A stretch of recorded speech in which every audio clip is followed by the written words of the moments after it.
lecture, every talk, every book signing that you will ever attend in regards to storytelling tries to answer this question in a different way. Maybe you'll learn about how to make your characters believable, or how to tighten your plot, or what have you. Yet rather than focus on the answer to this question that I came to for my lecture, I want to focus on the journey that led me to it. Yes, we'll be talking about craft, but the context around that craft matters. I don't want to just tell you what to do and how to do it. I want you to be informed of the context that shaped it, because for so long in my writing journey, the context wasn't provided, even in some of the most premier academic spaces that I was in. So my journey in figuring out the answer to that question started about 8 years ago, right after I graduated from UC Irvine in 2016, and that's a picture of me on the left around that same time. For nearly 4 years, I had studied the so-called greats, the majority of whom were not writers of color, and who did not write speculative fiction. Granted, there were some exceptions, like Amy Bender's The Color Master, Amy Tan's The Joy Luck Club, and Lee T. Tim Twee's The Gangsters We Are All Looking For. But for the most part, I read the works of dead, white, male authors who were nothing like me as a Black, queer, non-binary writer of speculative fiction. I had been disconnected from my literary and cultural heritage as the price of academic excellence and prestige. So, I did what my ancestors did, and what Beyonce did when given a bunch of lemons. And I made the equivalent of literary lemonade by building a literary canon of Hugo Award-winning speculative fiction written by Black female authors. I read Octavia Butler's... we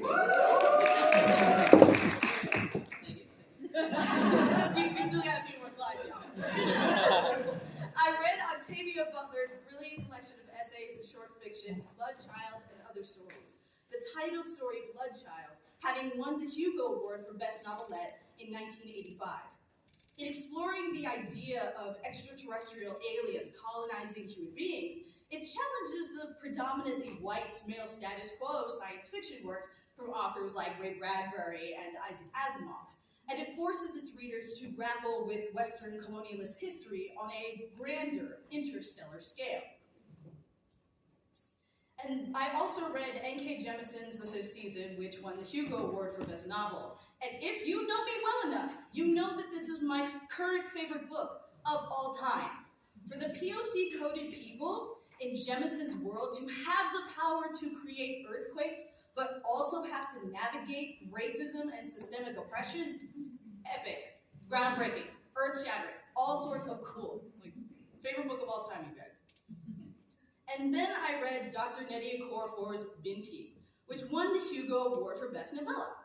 Through the exploration of Himba people in Africa in a science fiction setting, I got my first taste of Afrofuturism and African futurism specifically, which opened my eyes to what speculative fiction could explore. And if y'all don't know what Afrofuturism is, Jean-Michel Basquiat's artwork, Samuel R. Delaney's fiction, Marvel's Black Panther, Disney's Iwaju series, which just came out recently, and Janelle Monáe's ArcAndroid album series are all examples of Afrofuturism, which is this literary, musical, art, and political movement that asks us to reimagine what the African diaspora would have been like had it not been subjected to colonialist influence, nor been made inferior to Western ideology. And so to set the scene again, that picture on the left is me, after I read all of these works that I just mentioned. And as you can see, my mind was clearly blown. The works of Butler, Jemisin, Okorafor, and all the others I've read are so incredibly, undeniably great, not just in the scope of their topics, but at the level of their prose, too. Which leads me back to the question that I posed at the beginning of this lecture. What turns a good story into a great story? What makes them resonate with me so strongly? Well, that's the thing about great stories. They resonate with us because they resonate. They sing, they dance, they perform across the page. And I use the word resonate, sing, dance, and perform, specifically because human beings are inherently musical, sonorous creatures that use language in inherently performative and musical ways. The very same ways that I'm giving this lecture to you right now. Oh, whoops, sorry, I want to make another appearance. Yet in the act of written storytelling, we seem to lose a little bit of that musicality in favor of things like proper grammar, lack of repetition, and so on. We seem to sacrifice this sense of play and artistry in favor of conformity and rigidity. However, in my studies of the African speculative literary diaspora, I'm finding that this isn't the case at all. African oral storytelling tradition enhances and informs written storytelling practice by fully embracing its musical roots and defying Western storytelling conventions. Writing is a relatively recent invention in human history. Before keyboards, pen, paper, ink, quills, and clay tablets, oral storytelling came first.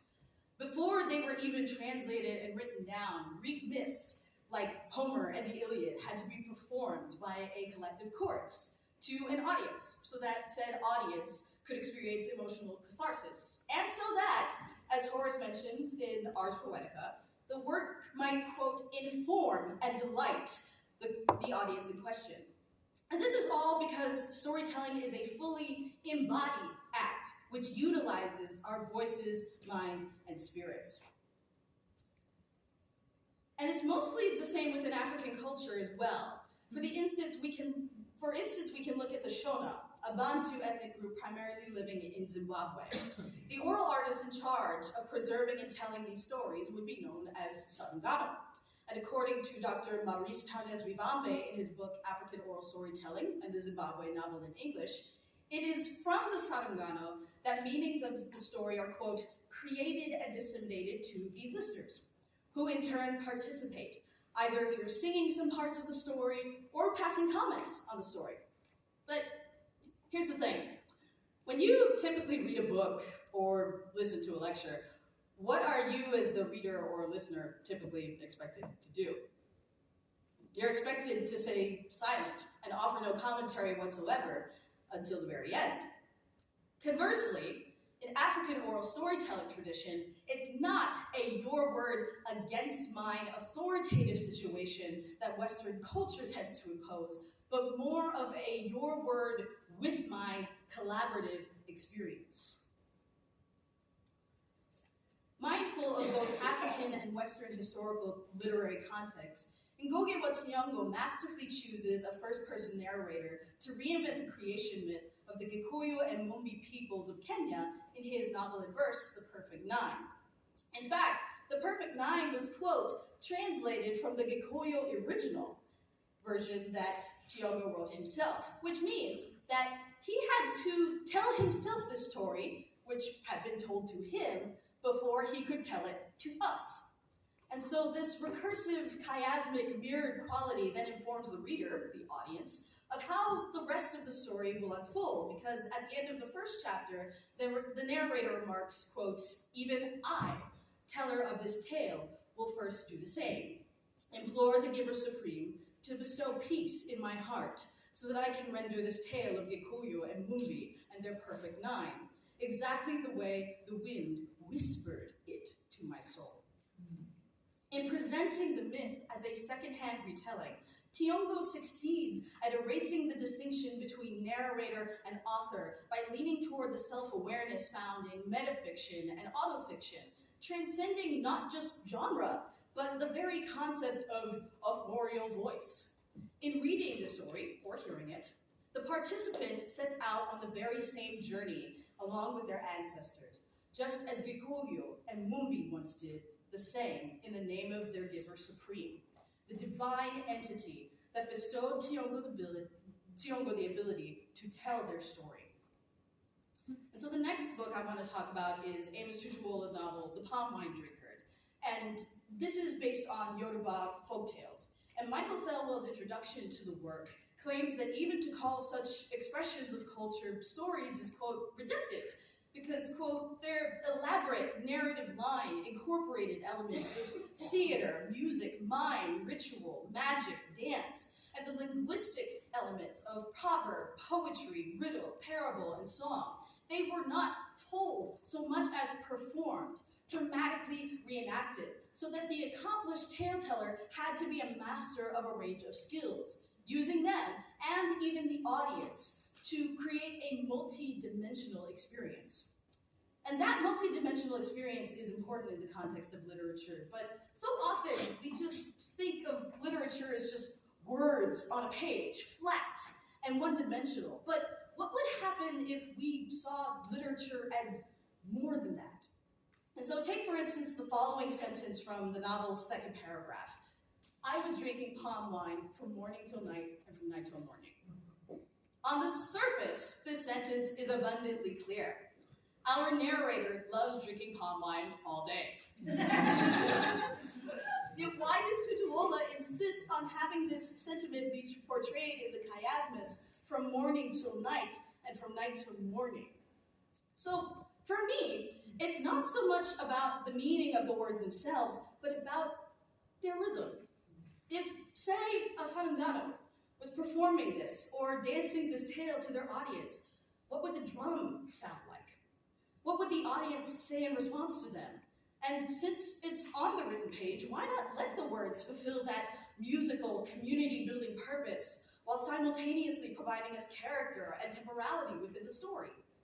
These are the kinds of questions that stories should be asking of their readers to elicit active participation, not just passive consumption.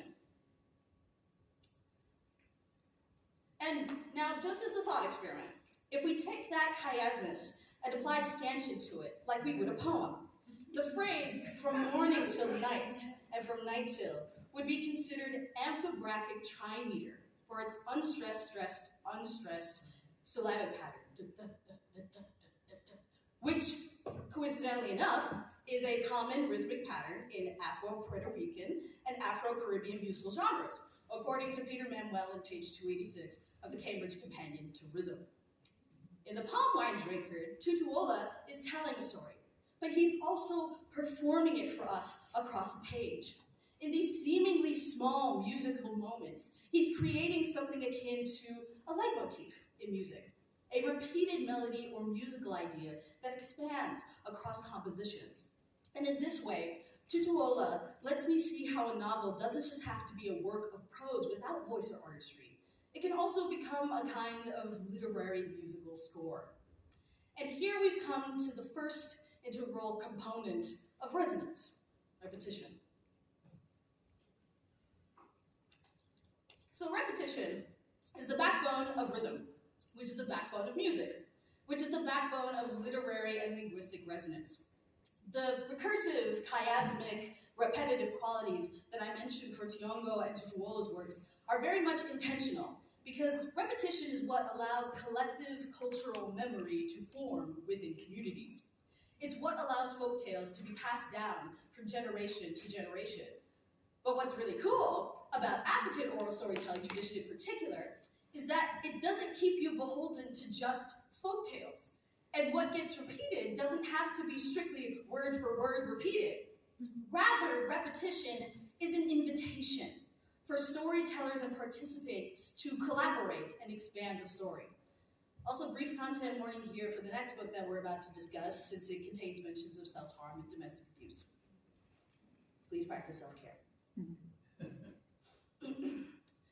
In Ikwake Emizi's second young adult novel, Bitter, the titular protagonist is a 17-year-old mixed media artist who can bring her drawings to life with a few drops of her blood, eventually learning to harness her power to aid the violent revolution within her city of Lucille. As a child, while hiding in her foster family's attic, this time with a ragged sketchbook someone had given her in an in-between house and in-between time, she tries to bring her drawings to life as a means of coping with her traumatic environment. In these 6 words, an in-between house, an in-between time, as though a parent would say, "There," to a child. Emezi takes me and Bitter back to the soothing, ethereal world of memory through the phrasal repetition technique that I'll refer to as call and response, in honor of the musical competition of the same name, composition, excuse me. Neither in the present nor completely in the past, the in-between time is where Bitter's talent for art flourishes and brings her inner peace. Quote, "There were things she could draw, then there were things she could draw." Emezi tells us about Bitter's art, subverting the expectations set up in the first clause of the sentence by italicizing things in a verbatim rendition of the second. In these ways, Emezi's call and response doesn't always encourage repetition of the exact same words, because for Emezi, repetition's power doesn't lie in what's being said. It lies in how it's being said and in what comes after it. And so here, Bitter calls and responds to her trauma in order to learn and grow from it as a result. And so the next book we're going to talk about is David Mogul God Hunter by Suyi Davis Okunbowa. And for works in first-person present tense like this, African oral storytelling traditions adapt seamlessly when it comes to repetition and fostering collective memory. And for context, David Mogo is a demigod who hunts down full-fledged gods as his side gig in futuristic Lagos, Nigeria. After agreeing to take a job from a questionable client, said questionable client places a charm on him, and he starts to relive the life of a fallen god from long ago. Quote, "Then I am feeding the children the recipes I've made from the knowledge I have amassed, spiked it with a good dose of god essence. I watch them contort, connect to me like a web, like we are a hive and I am the queen." And as we see here, first-person point of view lends itself well to stories that utilize African oral storytelling traditions because the storyteller has much less distance between the story that they're telling and the listener/reader to whom they're telling it. And so, just like those Greek poets and the Sarugano of thousands of years ago that I mentioned way back, Okungawa provides striking mental images that inform and delight me in turn about the world he's created for the story. And the same goes for how Okunbowa describes the godchildren connecting to David like a web, like they are a hive, much like Emezi's use of call and response. And I want to make sure that this point about repetition not having to be strict is clear. So I'm going to come back to Amos Tutuola and for a little bit, because in an article titled Amos Tutuola and the Colonial Carnival, which was an article in Indiana University Press's Research in African Literature journal, Stephen M. Tobias writes that The Palm Wine Drinker was not favorably reviewed when it was first published. African critics panned Tutuola for botching his retellings of the tales in, quote, inferior English renditions, while Western critics backhandedly praised it for its, quote, rich, albeit primitive adherence to Yoruba oral folk traditions. And that word, I know, that word, primitive, is very charged within the African diaspora. It brings up primal and primate, and on both sides, it's insinuated that Tutuola is akin to an ape, slamming his fists on a typewriter for not meeting Western nor African literary cultural standards. But I actually find Tutuola's work to be more subversive and fuller of literary merit than those early critics thought. Traditionally speaking, Tobias explains that African oral folk tales were allowed to be adapted constantly by their tellers, quote, so that they would have particular relevance to the specific social and moral climate in which they were told. In Western literary canon, where a story might just be a story, an object to be crafted and perfected and carefully constructed, what we call storytelling for African culture is a dialectical conversation between the listener/reader and the storyteller themselves. The stories Tutuola chooses to tell inform the way that he tells them, and the way that he tells the stories informs the content of the story itself, just like Emezi and Okunbowa do for their works. Therefore, African oral storytelling traditions aren't meant to be unquestioningly adhered to like political dogma. They can adapt and evolve just as we all do. And this brings me to the next component of resonance that it needs to flourish, reinvention. And so now I get to talk about why I named this lecture my Black Bodhisattvas. It's not because I'm a secular Buddhist, even though I am one, and it's not because I believe the authors whose works that I'm quoting are secretly Buddhist, although that would be a really cool conspiracy theory. It's because I believe the authors I'm talking about are like bodhisattvas, who have achieved a kind of literary enlightenment by understanding the simple sonic principle of resonance and the literary, cultural, and historical context surrounding it. And so, take a simple musical instrument that I brought with me today. This is a Tibetan singing bowl. It's an inverted bell that's often used in meditation and chanting, which I've got here. And so, when the bell is struck normally with the mallet, you can tell that the sound waves repeat for a time, but they grow weaker and smaller and smaller and smaller. And they need another strike to have them return, but nope, nobody wants to do this all the time. So when given constant friction with a mallet, like this, you can kind of start to hear it getting even louder. Because what's happening is the waves are kind of compounding on themselves and against the bowl. And this is how repetition becomes reinvented in order to facilitate resonance. And resonance means resounding, resound. And for this part of the lecture, I'm exploring this idea of resonance with an eye toward Black speculative fiction authors. How are they sustaining their song in their fiction? How are they, when disconnected from their rich heritage of African folklore and storytelling traditions, taking typically white, cisgender, heterosexual, Eurocentric American literary canon and making something new and great from it?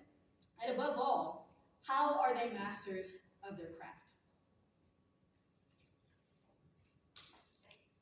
Well, this lecture would not be complete without me talking about 3-time Hugo-winning, 2020 MacArthur Fellow, and overall GOAT N.K. Jemisin, a master of deconstructing Western storytelling convention as seen in her debut novel, The 100,000 Kingdoms.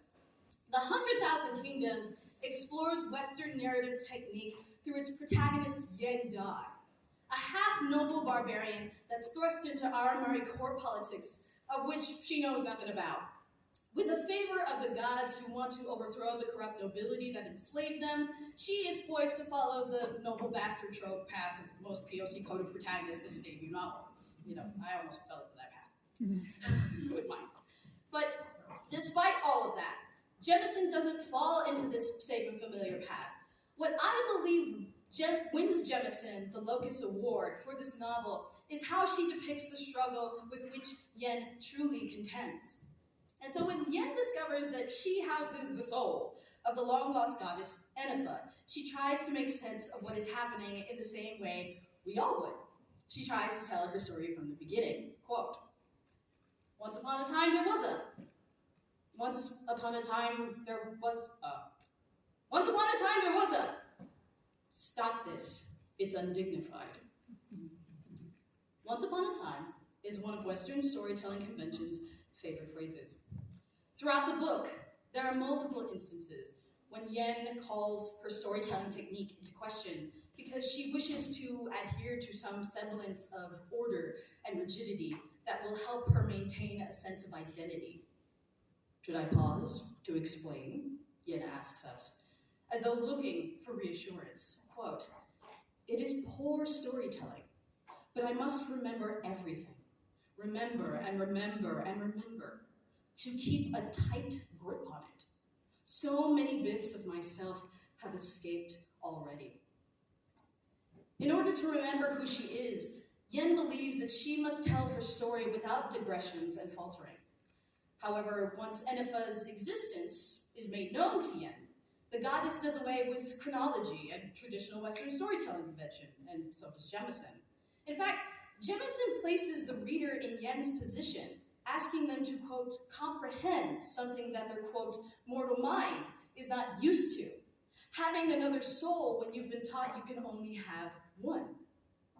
As the listener/reader follows Yen's journey, they must similarly hold two apparently contradictory ideas in their head. That Western storytelling convention is a framework that can exist alongside and outside of itself. And in doing so, Jemison argues that Black speculative fiction does the same, honoring what came before not by religiously adhering to it, but by breaking away from it every chance that it can. And this is what is done so well in Kayashante Wilson's novella, The Sorcerer of the Wild Deeps, which presents a melange of African-American vernacular English, AAVE, dialects, and even entropy terminology to create a work in defiance of categorization and the unspoken biases surrounding narrative style and speculative fiction. It follows the demigod Demain, he's really hot, as he navigates overseeing a caravan of men, his desire for full-fledged godhood, and his secret love for his fellow demigod Esau. On the fourth day of the journey across the road, the caravan stops at the station of the Mother of Waters. One of the caravan's men, Kumalo, asks Demain to get out his drum for some light music as they take their rest. As the so-called sorcerer of the caravan, Demain carries most of the men's supplies in a magic bag that once belonged to his auntie, one with infinite storage and many unctures. And to reveal its magic power would reveal him as a demigod, so Demain tries to find somewhere to hide out of sight to search through his bag. And he proceeds to take out tent fixtures, medicines, weapons, and other accoutrements before he slides into reverie. Quote, bow and arrows, his spear, various leather saddles for dromedary and equus. Hey, auntie, would you scold or laugh, shocked either way, to see the bag so messy, things spread out everywhere? In a delicate moment of free indirect discourse, Wilson lets the third-person omniscient narrator adopt Demain's voice. He lets the sentence drift off with an ellipses, as though Demain himself is getting lost in thoughts of home while rifling through the bag's contents. The vernacular drifts as well to AAVE, revealing Demain's kinship with the men of the caravan who are on a journey like him. But Demain's journey, or ultimate goal, is to seek full-fledged godhood, rather than make it across the road. And so you have this interesting interplay of prose and plot in conversation with things like identity and privilege, godhood and mortality, the African and the Western, and Wilson makes it seem like his prose is in conflict with itself and its genre, but it's not. Coded in molecular biology, quantum physics, and Greek mythology, the raw power of the forested divine land of the wild deeps from which Demain draws more godly power unto him defies intimate literary labels. After a Jukere monster claims Kumalo's life, Demain and Issa search for it in the wild deeps, going off the road at Demain's insistence to avenge their friend. Opening and ending with the ellipses that illustrate the shifting environment, Wilson narrates, quote, breathing in the minutely floating odorants left by the Jukere's passage. Molecules mixed on his tongue with secretions of the pineal gland, which in the wild deeps was no longer a rare ichor to eke out in meager drops. Here his third eye abundantly replenished itself. The wonders he could work. Demain spat. The hot expectoration seethed onto the path ahead, and the way to the next world opened, an effluvious gate. The wild deeps is no place for mere mortals to tread, and neither is it for demigods. Although advanced scientific jargon would go over his fellow men's heads, Demain navigates it with ease. He works wonders with mere spit, opening the way to the next world in an effluvious gate, because he is perfectly at home within the wilderness and within the caravan, the divine and mortal realms. For Wilson, there is no such greater divine power than code switching, something many people of color are intimately familiar with in even supposedly unbiased spaces like literary scholarship. And in crafting this novella, Wilson allows Black literary canon to be itself, to sound like the people that write it, and to embody it in an act of pure resistance. When disconnected from their rich heritage of African folklore and storytelling traditions, Black speculative fiction authors take what they can get and remember where it comes from. They break it down and put it back together again so they can remember who they are and what they're not in homage to their African oral storytelling ancestors. And above all, they are masters of their craft for doing so and for resisting the status quo. In the personal history statement that I submitted alongside my application for this MFA program way back in 2021, I remarked how I put authors like Butler, Jemison, and Okorafor on pedestals now, because they refuse to be watered down and mistranslated for supposed commercial viability. Because of them, and so many other authors who have blazed the literary trail before me, I now know how to write the stories that I love. Because of them, I'm a storyteller who's following in my ancestors' footsteps, a modern-day Sarangano, if you will. And it's my fervent hope that you find out why certain stories resonate with you, so that you can more deeply connect to your literary, storytelling, and cultural heritage. Thank you all so much.